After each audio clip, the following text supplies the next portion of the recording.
Manchester United versus Southampton tomorrow. It's only our second game of the Premier League season, but it is already a must-win. If you want to be in the title race, you've got to be beating the teams that are in that relegation battle, and Southampton this season are probably going to be dragged into it. We have to simply be beating them tomorrow.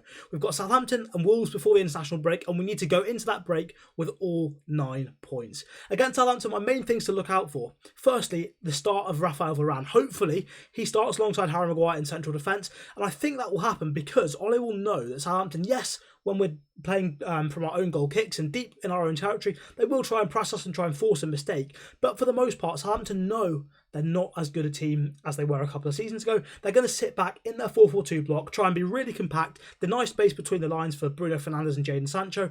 And so it's going to be important to have players a little bit deeper that can provide that creativity. One of which is Paul Pogba. If he starts in the pivot, which I think Solskjaer may well do, given Raphael Varane's pace, we're going to have to see how that works defensively. It'll probably be Pogba and Fred in the pivot together, but is Varane enough to make that work? Is his recovery pace, his anticipation skills, is that going to make that work as a pivot? Because if it does, then Jadon Sancho, Bruno Fernandes and Anthony Martial or Dan James, whoever starts on the left, should get so much service from Pogba progressing the ball, and Fred as well, to be fair to him. The question with Pogba and Fred has always been, can we support them defensively? Because if Pogba gets caught upfield, Fred's gambling, diving in, then we're suddenly left 3-on-4 or 2-on-3. Sometimes when one of our fullbacks has gone forward and we're in a disastrous situation. So if Varane can cover that, we're in big, big money.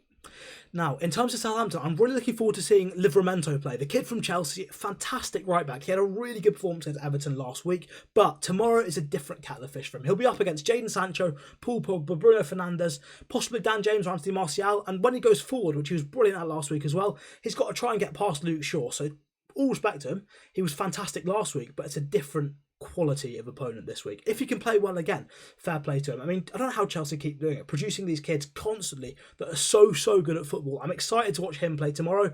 My main things to look out for tomorrow, Mason Greenwood. Can he be as sharp as he was against Leeds? If he can, he could score 2 or 3 goals. Can Bruno Fernandes get the ball between the lines in spaces? Southampton will be trying to prevent that, but hopefully if Pogba plays deep, that can happen. And also, Jadon Sancho. How does he perform on hopefully his first full start? If you enjoyed this, please do come along to my channel on TikTok, on YouTube, on Twitch, and we'll be doing a live watch along of Manchester United versus Southampton and of Arsenal versus Chelsea right afterwards.